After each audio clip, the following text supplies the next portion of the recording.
అందరికీ నమస్కారం. ఈ రోజున మన బాపట్ల పార్లమెంట్ మేదరమెట్లలో సిద్ధం సభ ఏర్పాటు చేసిన పెద్దలందరికీ మరీ ముఖ్యంగా జగనన్నకు ధన్యవాదాలు తెలుపుతూ, ఈ రోజున మనం ఇంతవరకు 3 సభలు చూశాం. ఇది 4వ సభ. మొదటి సభ మొదలైనప్పుడు ప్రత్యర్థుల గుండెల్లో రైళ్లు పరిగెత్తి చంద్రబాబు నాయుడు, పవన్ కళ్యాణ్ అనే వ్యక్తులు వాటేసుకుని ఒకళ్ళొకరు భయపడిన సందర్భాలు మనందరం కూడా చూశాం.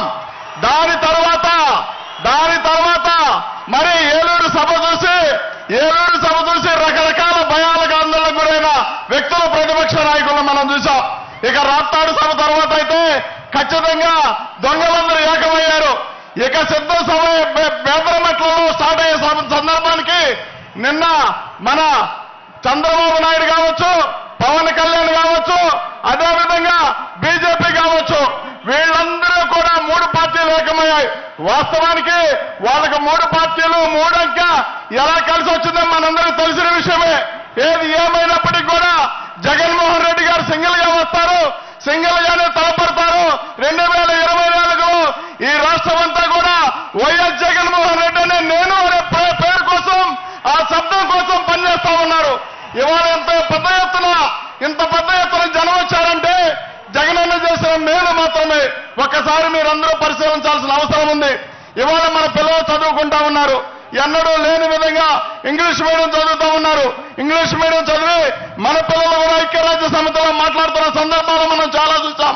అయినప్పటికీ చంద్రబాబు నాయుడు కన్నుబట్టి పేదవాడు ఇంగ్లీష్ మీడియం చదవడానికి వీల్లేదు, వాడు చదివితే ఎక్కడ మా జీవితాలు పోటీకి వస్తాడని చెప్పి మన జీవితాలను అడ్డుకోవడానికి ఇంగ్లీష్ మీడియంలో కూడా హైకోర్టుకి వెళ్ళి అడ్డుకున్నారు. అదేవిధంగా పేదవాడికి మరి ఇళ్ల స్థలాలు ఇస్తా ఉంటే, ఎస్సీలకి, బీసీలకి, మైనార్టీలకి ఇళ్ల స్థలాలు ఇస్తా ఉంటే ఇవ్వడానికి వీల్లేదు. వాళ్ళందరూ మా పక్కన ఉంటే మురికి కోపాల కింద మారిపోతాయి. కాబట్టి ఇది చంద్రబాబు నాయుడు కుల రాజధాని, ఇందులో ఎవడో ఉండడానికి వీల్లేదనే విధంగా మరి రాజధాని ప్రాంతంలో కూడా మనం ఉండడానికి ఇష్టపడలేదు చంద్రబాబు నాయుడు అనే వ్యక్తి. మీరు ఒక్కసారి గమనించండి. మరి మన పేదరికం తెలిసిన వ్యక్తి జగన్మోహన్ రెడ్డి గారు, మన ఆకలి కేకలు తెలిసిన వ్యక్తి జగన్మోహన్ రెడ్డి గారు మనల్ని అందరూ ఎక్కించాలని అనేక రకాలుగా పాలన కొనసాగిస్తూ ఇవాళ ప్రతి పేదవారికి సంక్షేమ పాలన అందిస్తూ ఉన్నారు. రైతులు బాగున్నారంటే జగనన్నే కారణం, పిల్లలు చదువుకుంటూ ఉన్నారంటే జగనన్నే కారణం, ఇవాళ స్కూల్స్ అన్ని బాగుపడతా ఉన్నాయంటే జగనన్నే కారణం, రైతు హ్యాపీగా నవ్వుతూ మరి వ్యవసాయం చేస్తా ఉన్నాడంటే ఖచ్చితంగా జగనన్నే కారణం. కాబట్టి ఇవాళ అవ్వ తాతలు బాగున్నా, మహిళలు బాగున్నా, అదేవిధంగా విద్యార్థులు వీళ్ళందరూ కూడా ఇంత గొప్పగా చదువుతూ ఉన్నారంటే అది ఖచ్చితంగా జగన్మోహన్ రెడ్డి గారి గొప్పతనమే. మీరందరూ కూడా గమనించండి. ఒకసారి చంద్రబాబు నాయుడు గనక మనం తీసుకువస్తే ఖచ్చితంగా మన జీవితాలతో ఆడుకుంటాడు. మన సర్వనాశనం చేసేదాకా చంద్రబాబు నాయుడు అనే వ్యక్తి నిద్రపాడు. మన జీవితాల్లో ఎలుగులు నింపిన వ్యక్తి ఎవరైనా ఉన్నారంటే ఖచ్చితంగా జగన్మోహన్ రెడ్డి గారు మాత్రమే. ఈ రాష్ట్రంలో మన జీవితాలతో ఆడుకున్న వ్యక్తి ఎవరైనా ఉన్నారంటే ఖచ్చితంగా చంద్రబాబు నాయుడు మాత్రమే.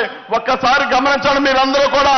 ఈ రాష్ట్రంలో ఇంత గొప్ప పాలన జరుగుతా ఉంటే ఈ పాలన దించుతామని ఒకడు, ఈ పాలన లేకుండా చేస్తామని ఒకడు కోట్ల బద్దలు కొడతామని మాట్లాడుతా ఉన్నారు. నిజంగా చెప్పండి, మీకంత దమ్ము ధైర్యం ఉంటే, జగన్మోహన్ రెడ్డి గారిని సింగిల్ గా అడ్డీ కొట్టే దమ్మే ఉంటే మీరందరూ కలిసి రావాల్సిన అవసరం ఏమొచ్చిందో సమాధానం చెప్పాల్సిన అవసరం ఉంది.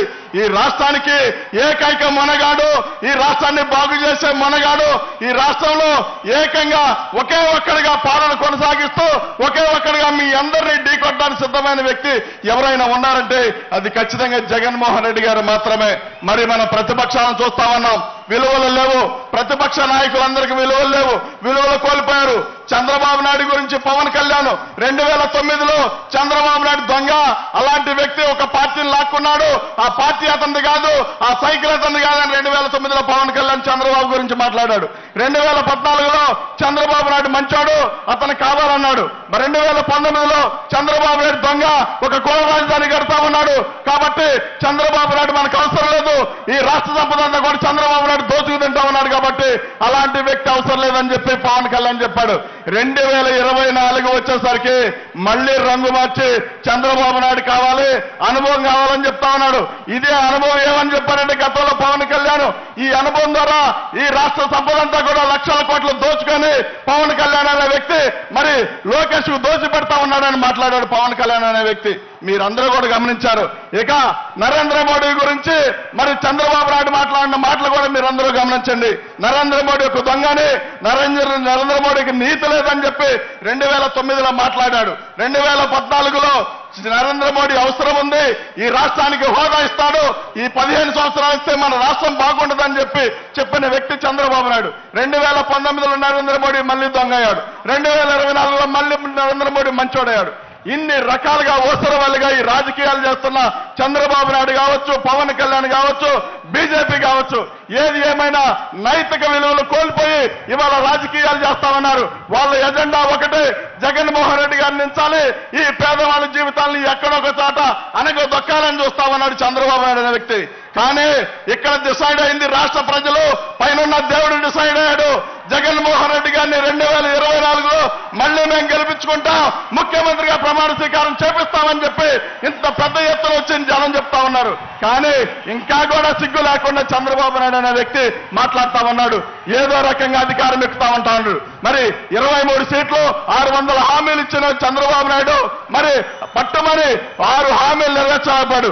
జగన్మోహన్ రెడ్డి గారు ఇచ్చిన హామీల్లో 99% నెరవేర్చి వై నాట్ 175 అంటా ఉన్నాడు. కానీ చంద్రబాబు నాయుడు ఈనాటికి కూడా నా పాలన చూసి ఓటేయండి, 14 సంవత్సరాలు నేను పాలించాను, నా ముఖం చూసి ఓటేయండి అనే దమ్ము లేకపోతే జగన్మోహన్ రెడ్డి గారు మాత్రం ఒకే ఒక మాట చెప్తా ఉన్నాడు, నాయనా మీ ఇంట్లో మేలు జరిగితే ఓటేయండి, లేదంటే మీకు నచ్చిన వాళ్ళు గెలుచుకోండి అని చెప్పి చెప్తా ఉన్న దమ్మున్న మొనగాడు జగన్మోహన్ రెడ్డి గారు.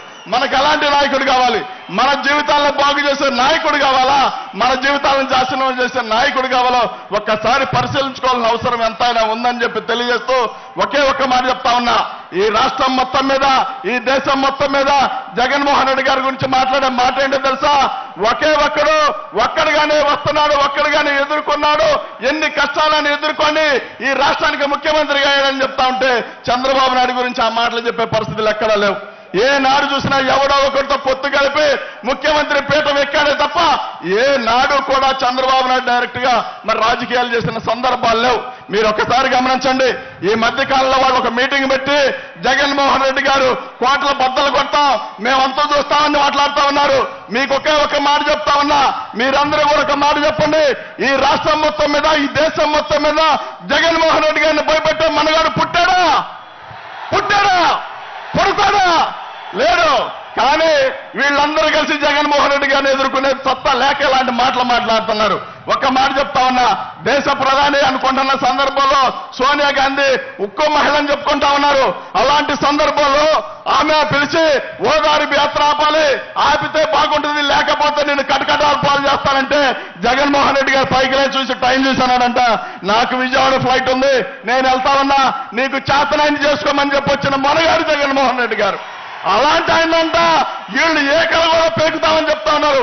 ఆయన వెంట్రుక కూడా పేకలేని పరిస్థితుల్లో మీరు అందరూ ఉన్నారు. ఒక్కసారి గమనించాలని చెప్పి తెలియజేస్తూ, ఒక్కసారి అవ్వ తాతలు కానీ, మహిళలు కానీ, చిన్నపిల్లలు కానీ వీళ్ళందరూ ఒకసారి ఆలోచించాల్సిన అవసరం ఎంతైనా ఉంది.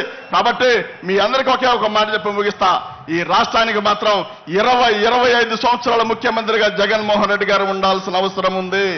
ఎందుకు ఉంది అంటే మీలో ఒకడు, మీలో వ్యవసాయ కూలీ కొడుకు నందిగం సురేష్ అనేవాడు ఇవాళ ఎంపీగా ఉన్నాడంటే ఖచ్చితంగా అది జగన్మోహన్ రెడ్డి గారి గొప్పతనమే తప్ప ఏ నాయకుడు చేయలేనిది జగన్మోహన్ రెడ్డి గారు చేశాడు. మరి అమరావతి ప్రాంతంలో కేసులు పెట్టి ఎస్సీల పైన, బీసీల పైన, మైనార్టీల పైన కేసులు పెట్టి నన్ను లోపల పెట్టిస్తే, చంద్రబాబు నాయుడు నన్ను జైల్లో పెట్టిస్తే జగన్మోహన్ రెడ్డి గారు మాత్రం అరే నాయుడా, ఎస్సీలు, బీసీలు, మైనార్టీలు ఉండాల్సింది జైల్లో కాదు, వాళ్ళు ఉండవలసింది పార్లమెంట్ లో అని చెప్పి పార్లమెంట్ లో కూర్చోబెట్టిన గొప్ప మనగాడు జగన్మోహన్ రెడ్డి గారు. అలాంటి నాయకుడు మనకు కావాలా? ఈ చంద్రబాబు నాయుడు లాంటి దుశ్శాసనుడు మనకు కావాలా? ఒకసారి ఆలోచించాల్సిన అవసరం ఉందని చెప్పి ఇప్పటికైనా మించిపోయింది లేదు. మీరందరూ కూడా అందరికి స్టార్ క్యాంపెయిన్లు ఉన్నారని చెప్పుకుంటున్నారు.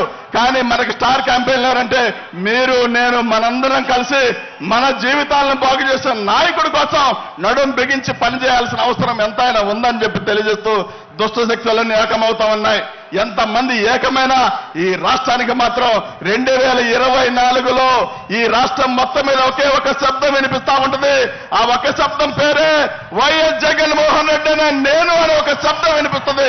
ఖచ్చితంగా ఖచ్చితంగా అది 20-25 సంవత్సరాల పాలన కొనసాగుద్దని చెప్పి తెలియజేస్తూ ఈ మంచి అవకాశం కల్పించిన నాకు, అదేవిధంగా మరి మీ అందరికీ ఒక మాట చెప్తా ఉన్నా, నందిగం సురేష్ కి ఏ అవకాశం ఇచ్చినా ఇవ్వకపోయినా జీవితకాలం జగన్మోహన్ రెడ్డి గారి అనుచరుడిగా బతకడానికే సిద్ధంగా ఉన్నాడని చెప్పి తెలియజేస్తూ ఈ అవకాశం ఇచ్చిన పెద్దలకి, వేదిక మీద ఉన్న పెద్దలందరికీ కూడా మరొకసారి ధన్యవాదాలు తెలుపుతూ సెలవు తీసుకుంటున్నా.